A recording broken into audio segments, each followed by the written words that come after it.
Então vamos lá, fazendo uma revisão sobre a aterosclerose, a gente percebe aqui que a gente sabe já que o nosso vaso ele é formado por três túnicas, né? A túnica íntima, a túnica média e a túnica adventícia. Então essa, fisiologicamente, ele tem essas três túnicas em conjunto. E aí, o que acontece na aterosclerose é uma lesão na túnica íntima. E isso vai caracterizar, ela vai ser característica por um acúmulo de tecido mole, amarelo, cheio de lipídios e colesterol, coberto por uma cápsula fibrosa. Essa vai ser a chamada placa de ateroma. Então, quando você tem a formação dessa placa com a característica de ser mole, com muitos lipídios, é a chamada placa de ateroma. Como que a gente forma essa placa? Aí a gente tem aqui a túnica íntima, com no epitélio aqui, a média e a adventícia. O que acontece é que quando você tem alguns fatores irritantes, como muitos lipídios, o LDL, colesterol, as toxinas do cigarro e a hipertensão também, que vai causar um turbilhonamento do sangue, eles vão ser fatores irritantes, né, como o nome diz, para causar uma lesão endotelial. E aí essa lesão do endotélio aqui, ela vai permitir com que ela vai formar esses espaços, permitindo que eles se alojem. Então a gente percebe que você formou espaços para poder formar, para poder acumular teu depósito de LDL colesterol, onde aqui eles vão sofrer oxidação e vão começar a se acumular nesse local. E aí, por ser um processo inflamatório, né, a aterosclerose ela vai ser característica por acumular os macrófagos aqui, que são os macrófagos são os responsáveis por fazer a fagocitose dessas moléculas que estão se acumulando em um local onde não deveriam se acumular. Então esses macrófagos vão chegar e aí vão começar a fagocitar todo esse colesterol, esses lipídios que estão aqui, e aí por já ter ativação, nós temos aqui na fase 4 a ativação dos macrófagos, que ele chegou como monócito pela circulação aqui e é ativado quando se precisa dele, e a formação das células espumosas. E por ser um processo esse inflamatório, a gente vai ter que o macrófago, quando ele chega, ele vai liberar suas citocinas pró-inflamatórias, que vão chamar por mais reforços, vamos dizer assim. E além disso, essa condição inflamatória, ela vai estimular também a coagulação, ou seja, vai chamar plaquetas que vão liberar citocinas pró-coagulantes. Então, por enquanto, na nossa placa nós temos os lipídios que se acumularam, as plaquetas que estão se acumulando aqui, que estão chegando para tentar resolver o problema, e os macrófagos também, que estão tentando comer essa quantidade enorme de lipídios que está aqui. O problema é que a quantidade de lipídios é muito grande, muito grande. Então ele come tantos lipídios que morre por ter comido lipídios demais e não conseguir metabolizar todos eles. Então, um macrófago morto cheio de LDL colesterol é o que se chama de célula espumosa. Essa célula espumosa ela vai ter a característica de liberar fatores de crescimento para a proliferação de células musculares e de cálcio, que vai enrijecer a placa. Então a gente sabe que logo a gente está aqui no endotélio, né? Um problema, um aumento do tamanho do endotélio aqui. E aí, só que logo abaixo, na camada média, a gente tem células musculares. Então, no momento que o macrófago agiu, ele vai liberar fatores de crescimento para a proliferação dessas células musculares aqui para cima. E também do cálcio, que vai subir para poder causar o enrijecimento dessa placa. E aí, então, nós temos então uma placa cheia de células, de plaquetas, cheia de células espumosas, cheia de cálcio e cheia de lipídios. Essa, então, é a placa aterosclerótica. Eu não desenhei as células musculares, mas elas estão aqui em cima também, tudo muito misturado, tudo muito bagunçado. E é assim que a gente forma a placa aterosclerótica. E aí, se acontecer dessa placa romper, se acontecer o rompimento, vai ter a formação do trombo, porque esses fatores que estão aqui, eles são muito trombogênicos. Então, eles possuem a capacidade de formar trombo. A placa rompeu, vai ter a formação desse trombo. Esse trombo ele pode impedir o fluxo sanguíneo de algum local e causar isquemia, que pode resultar, por exemplo, num infarto agudo do miocárdio, que a gente também já viu. E aí, coisas interessantes para a gente observar também é que as consequências clínicas dessa aterosclerose, elas dependem do tamanho do vaso, se for um vaso mais grosso ou um vaso mais fininho, sendo que os menores vasos, eles causam mais danos quando acontece a aterosclerose neles.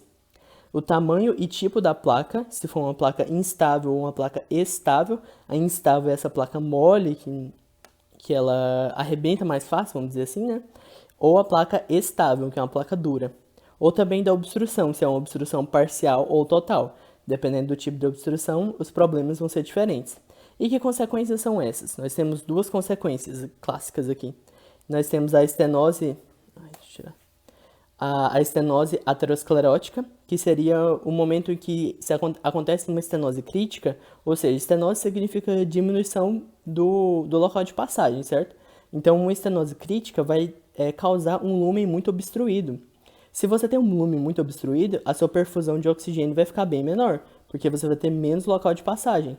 E, logo, você pode ter uma isquemia do miocárdio e que vai te causar uma situação de angina estável a mínimos esforços.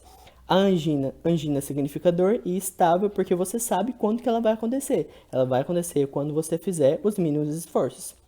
Se essa perfusão, se ela persistir, você pode chegar a casos de hipoperfusão arterial crônica, que vão te levar a situação de morte súbita cardíaca, isquemia intestinal, encefalopatia isquêmica. Então, são muitos problemas que você pode derivar por causa dessa estenose, dessa diminuição do local de passagem, desse lúmen obstruído. Outra consequência é a alteração aguda da placa, porque a gente sabe que foi visto que algumas placas elas são mais vulneráveis de arrebentarem, de acontecer o rompimento.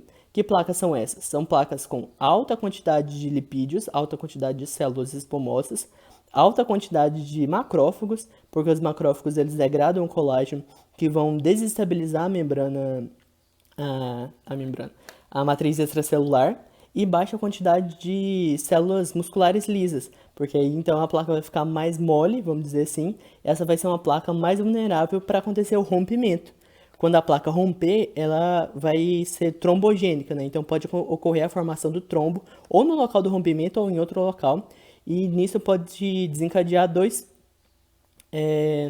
fatores. Ou ela pode obstruir aquele local do trombo, ou ele pode sofrer a embolização, que é quando você perde um pedaço dessa obstrução e ele vai encaminhar para outros locais do corpo para obstruir em outro local.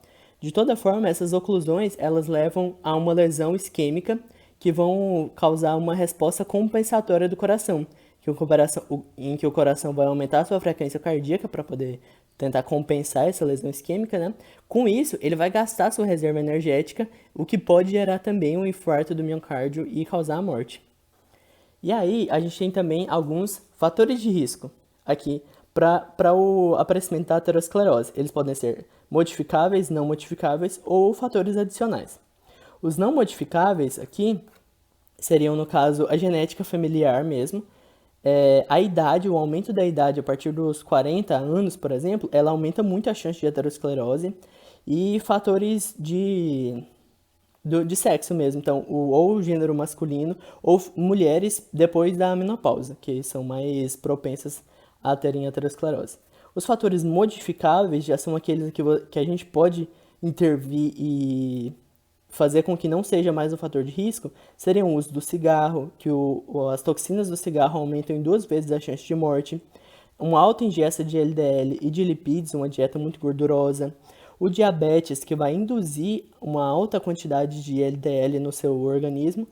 Isso significa que, se você tem LDL, significa que é o low density. Então, por serem lipídios de menor densidade, eles são mais fáceis de se depositar e causar todos esses problemas aqui, que a gente já viu. E a hipertensão também, ela aumenta em 60% a chance de aterosclerose.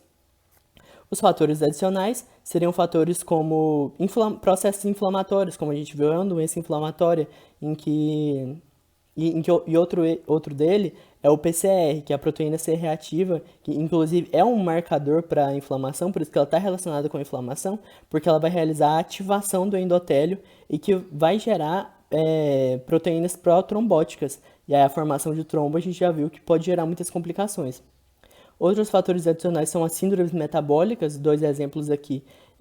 Realmente a hipertensão, como a gente já viu, que ela aumenta a chance de placas moles estourarem, e a dislipidemia, que aumenta a chance de formação das placas. Outro fator de risco seriam o estilo de vida, que seria um estilo de vida estressante, com muita ativação do simpático, etc. Um estilo de vida em que falta exercícios físicos e obesidade também. Outro seria um fator adicional do ambiente, que você tem ambientes, por exemplo, de muitos poluentes, como locais mesmo de poluentes de usinas e etc., de indústrias, ou presente nas toxinas do cigarro, também são fatores adicionais. E é isso.